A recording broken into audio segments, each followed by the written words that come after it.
Hello दोस्तों, welcome back to my channel. मैं थोल्ला भाई पीके में आपका स्वागत है। तो दोस्तों, आज मैं आपको लगभग 2 या 3 प्रश्न क्लियर करूंगा। और प्रश्न आप देख रहे हैं, जो प्रश्न यहाँ पे लिखा गया है। तो प्रश्न आपका है कि सिद्ध कीजिए कि √5 एक परमीय संख्या है। और इसी टाइप के एक प्रश्न और होगा कि सिद्ध कीजिए कि √3 एक परमीय संख्या है। या तो एक प्रश्न और होगा कि सिद्ध कीजिए √2 एक परमीय संख्या है। तो ये 3 प्रश्न मैं आज बताऊंगा। क्यों? क्योंकि ये तीनों प्रश्न आपके सिलेबस में हैं और पेपर में आते हैं। इन तीनों में से एक प्रश्न ज़रूर आएगा। कैसे लिखना है, क्या लिखना है, आज मैं वो सारे डाउट को क्लियर कर दूंगा और बहुत ही सरल तरीके से मैं बता रहा हूँ। तो सवाल आपका स्टार्ट करने जा रहा हूँ, लेकिन एक बात मैं पहले बता दे रहा हूँ, बहुत ही सरल तरीके से बता रहा हूँ। पूरी वीडियो पहले देख लो, उसके बाद आप लिखना। पहले एक प्रश्न आप समझ लो कि करना क्या है। ठीक है, तो मैं चलो प्रश्न को सॉल्व करता हूँ। तो जिस तरह मैं सॉल्व करना बता रहा हूँ, सेम ऐसे ही आपको पेपर में करना है। एक एक स्टेप आप ऐसे लिखोगे तो आपको 5 नंबर मिलेंगे। सबसे पहले आपको क्या लिखना है कि माना माना √5 एक परमीय संख्या है।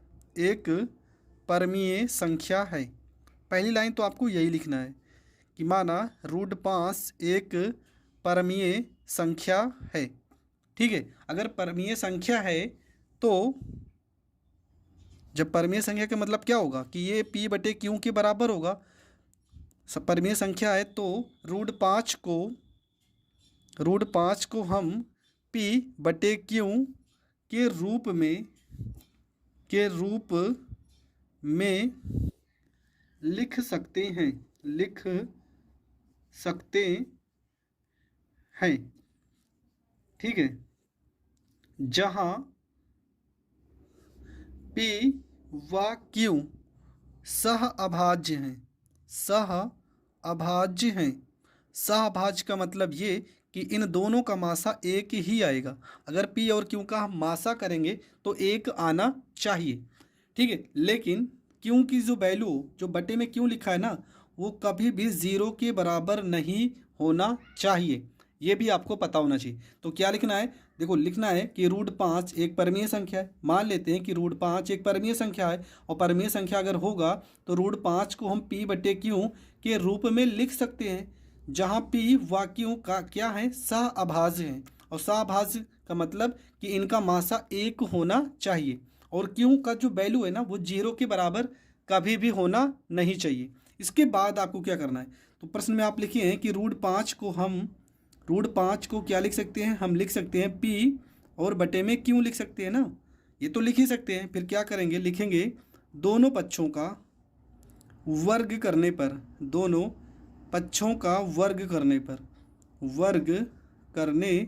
पर ये आपको लिख देना है। दोनों पक्षों का वर्ग करोगे तो क्या होगा? √5 का हो जाएगा स्क्वायर, बराबर हो जाएगा p का स्क्वायर, बटे में हो जाएगा q का स्क्वायर। मतलब 5 बराबर हो जाएगा p² बटे में q स्क्वायर हो जाएगा। ये वैल्यू आ जाएगा। अब अगर हम p² को यहाँ पे रोक लेते हैं, ठीक है, यहाँ पे अगर हम p² को रोक लेते हैं तो ये हो जाएगा p² बराबर q को इस साइड भेजेंगे तो हो जाएगा 5, यहाँ पे q² हो जाएगा। यहाँ पर जैसे ही आप पहुँचेंगे, इसको समीकरण मान लेंगे फर्स्ट। समीकरण आपका हो गया फर्स्ट। अब देखो क्या है, ये 5 इधर गुणनफल पे है ना, तो प्रश्न में ये है कि ये 5, ये p² को, जो 5 होगा आपको लिखना है कि 5, यहाँ पे p लिखा है ना, लिखेंगे 5 p² को विभाजित करता है। ठीक है, विभाजित करने का मतलब उसका कोई ना कोई गुणनखंड होगा, विभाजित करता है। आपको इतना लिख देना है कि जो 5 होगा वो p² को क्या करेगा? उसको विभाजित करेगा। अगर 5 p² को विभाजित कर रहा है ना, तो 5 अगर p² को विभाजित कर रहा है तो 5p को भी विभाजित करेगा। ठीक है, 5p को भी विभाजित करेगा। ये भी आपको पता होना चाहिए। सिंपल सी बात है। मान लो अगर p² का मतलब क्या, p² का मान लो 25 होगा, p² का वैल्यू 25 है, तो 5 से 25 काटेंगे, कट जाएगा। अगर p² का वैल्यू 25 है तो p का वैल्यू कितना रहा होगा? 5 रहा होगा। 5 को भी तो 5 काट सकता है। तो यही प्रश्न में भी कहा, मतलब यहाँ पर यही लिखी हो कि जो ये पी स्क्वायर है ना, ये 5p स्क्वायर को विभाजित करता है। अगर p स्क्वायर को विभाजित कर रहा है तो जो 5 होगा वो p को भी विभाजित करेगा। यहाँ तक आपको लिखना है। अब इसके बाद हम मान लेते हैं कि माना p बराबर हम 5m मान लेते हैं। p की जगह पे हम क्या लिख लेंगे, 5m लिखेंगे। तब क्या होगा अब ये देखते हैं, ठीक है। तब यहाँ पर आपका हो जाएगा, वैल्यू पूरा चेंज हो जाएगा। अब जहाँ पे p है वहाँ पे क्या हो जाएगा, 25 क्या हो जाएगा, ये आपका हो जाएगा 25, ठीक है। 25 यम का स्क्वायर हो जाएगा, ठीक है। यहाँ p की जगह पे अगर हम 5 यम रखेंगे तो 25 यम का स्क्वायर हो जाएगा। और इस साइड में आपका क्या बचेगा, इस साइड में आपका बचेगा 5 क्यों का स्क्वायर। 5 से अगर हम 25 को काटेंगे तो यहाँ पे 5 हो गया, 5 यम स्क्वायर हो गया, और बराबर यहाँ पे क्या हो गया, ये हो गया क्यू स्क्वायर। ये आपका हो जाएगा समीकरण सेकंड हो गया, ठीक है। ये आपका क्या हो गया, तो ये आपका हो गया समीकरण सेकंड। अब इसके बाद आपको क्या करना है, यहाँ पे देखो सेम ये ऊपर वाली जो लाइन लिखी हो ना, पूरी लाइन, यहाँ पे 5p स्क्वायर को विभाजित कर रहा था। देखो 5 के अपोजिट में p था ना, अब 5 के अपोजिट में क्या है, क्यों। तो यहाँ पर लिखोगे 5 क्यों स्क्वायर को विभाजित करता है, विभाजित करता है। 5 क्यों स्क्वायर को विभाजित करता है, अतः 5 क्यों को विभाजित करेगा, 5 क्यों को विभाजित करेगा। देखो सेम ऊपर वाली लाइन, सेम ऊपर वाली लाइन ही आपको लिखना है। अब आपका समीकरण सेकंड भी क्लियर हो गया, ठीक है। 5p को भी विभाजित कर रहा था और 5 क्यों को भी विभाजित करेगा। अब आप यहाँ पर लिखोगे अतः 5p व क्यों दोनों को विभाजित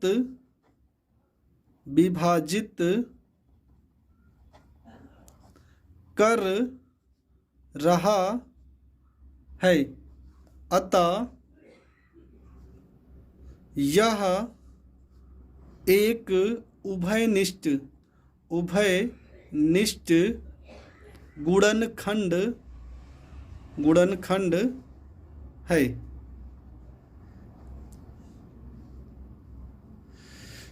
अतः √5 एक अपरिमेय संख्या है, बस अपरिमेय संख्या है।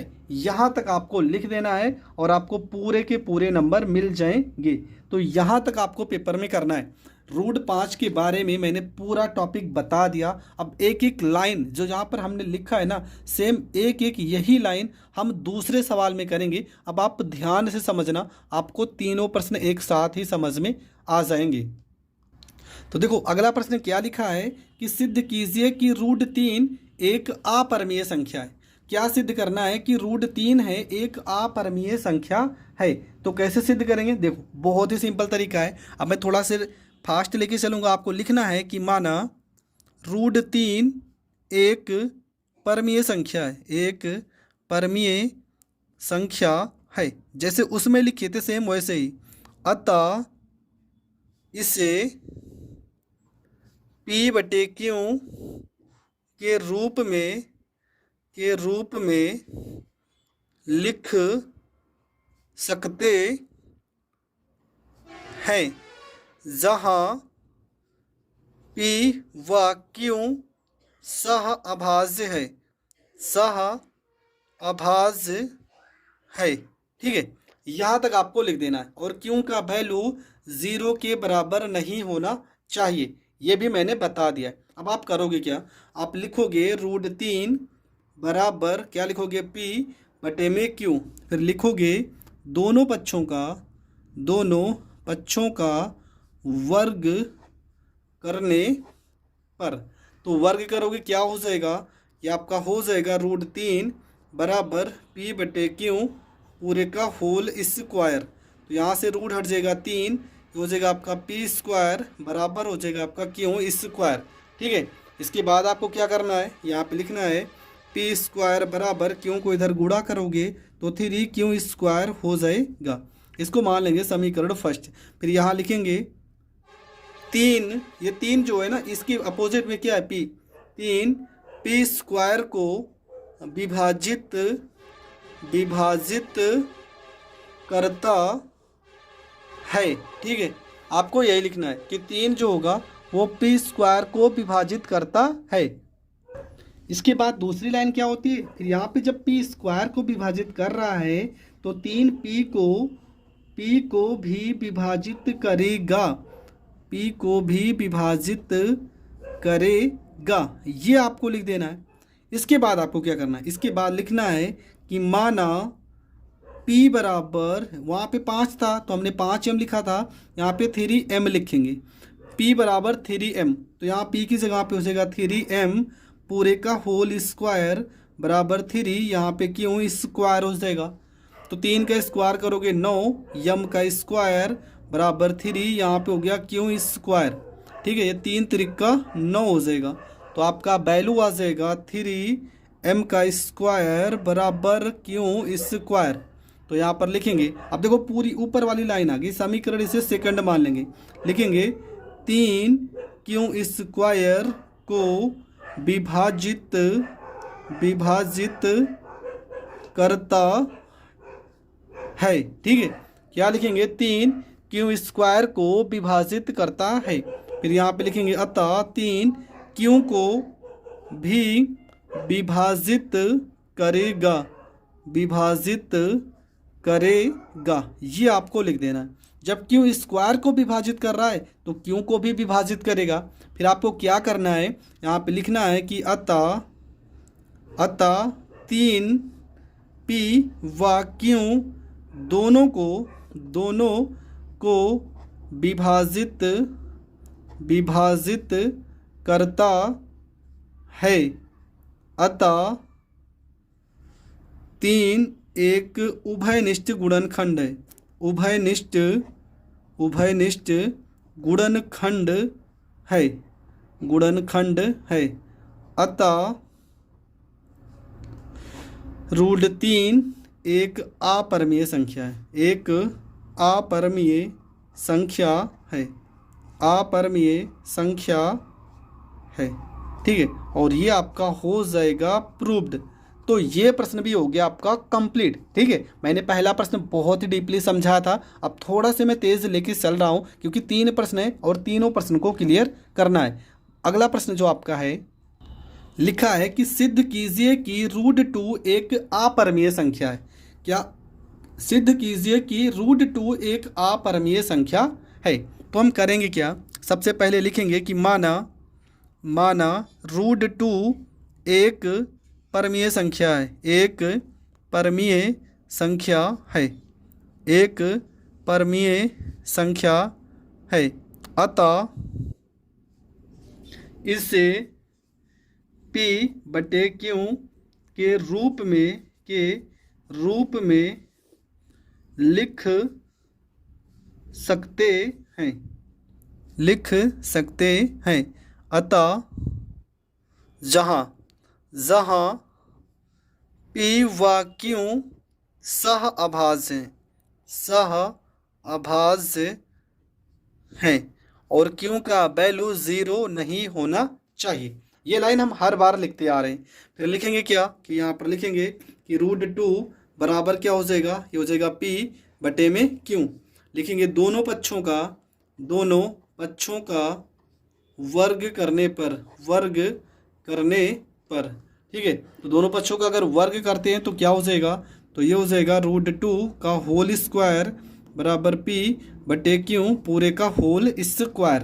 तो ये आपका हो जाएगा P स्क्वायर बटे में Q स्क्वायर बराबर 2 हो जाएगा, मतलब P स्क्वायर बराबर हो जाएगा 2, यहाँ पे हो जाएगा Q स्क्वायर। समीकरण इसको मान लेंगे फर्स्ट।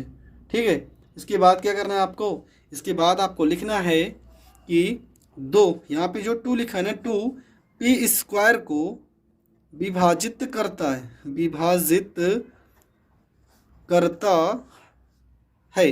ये आपको लिखना है। जब P स्क्वायर को विभाजित करता है तो 2 P को विभाजित करेगा, विभाजित करेगा, ये आपको लिख देना है। ठीक है, उसके बाद आपको क्या करना है, इसके बाद आपको लिखना है कि माना P बराबर 3, यहाँ पे 2 है ना तो 2m लिखेंगे।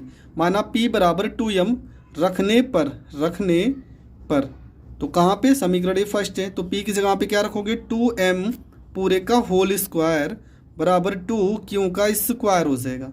तो यहाँ पे 2m का स्क्वायर करोगे तो 4m स्क्वायर बराबर 2q स्क्वायर हो जाएगा। 2 2 जा 4 हो जाएगा, मतलब q स्क्वायर का जो वैल्यू आएगा वो आएगा 2m स्क्वायर हो जाएगा। इसके बाद क्या लिखेंगे, यहाँ लिखेंगे देखो 2 किसको, q को लिखेंगे 2q स्क्वायर को विभाजित करता है, q स्क्वायर को विभाजित करता है। ठीक है, इसके बाद आपको क्या लिखना है, जब क्यू स्क्वायर को विभाजित करता है तो बार बार आप क्या लिखते आए हो, जब क्यू स्क्वायर को विभाजित कर रहा है तो 2 क्यू को भी विभाजित करेगा, क्यू को भी विभाजित करेगा। ठीक है, ये आपको लिख देना है। जब यहाँ तक आप लिख दोगे तो आपको लिखना है कि अतः 2p व q दोनों को विभाजित या विभाजित करता है अतः 2 एक उभयनिष्ठ गुणनखंड है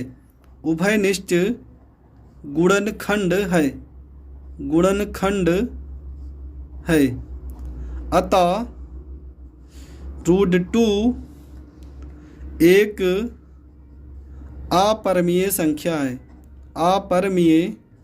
संख्या है। बस इतना आपको लिख देना है और आपको पूरे के पूरे नंबर मिल जाएंगे। तो ये प्रश्न भी आपका हो गया कंप्लीट और आई होप आपको ये तीनों प्रश्न समझ में आ गए होंगे। इन तीनों प्रश्न में एक प्रश्न तो आपका ज़रूर पेपर में आएगा, क्योंकि 3 आपके सिलेबस में और इन तीनों में से एक प्रश्न तो आपको ज़रूर मिलेगा पेपर में। आई होप आपको सारा कुछ समझ में आ गया होगा। अगर समझ में आ गया है तो ऐसी ही वीडियो देखने के लिए हमारे चैनल को सब्सक्राइब करें और चैनल पर नए हैं तो ज़्यादा से ज़्यादा लोगों तक शेयर करें और अपने मित्रों को और जो भी आपके दोस्त हैं अगर वो भी हमारे व्हाट्सएप नंबर से जुड़ना चाहते हैं और अच्छी से तैयारी करना चाहते हैं तो डिस्क्रिप्शन में हमारा व्हाट्सएप नंबर होगा, आप वहाँ पर आकर कांटेक्ट कर सकते हैं।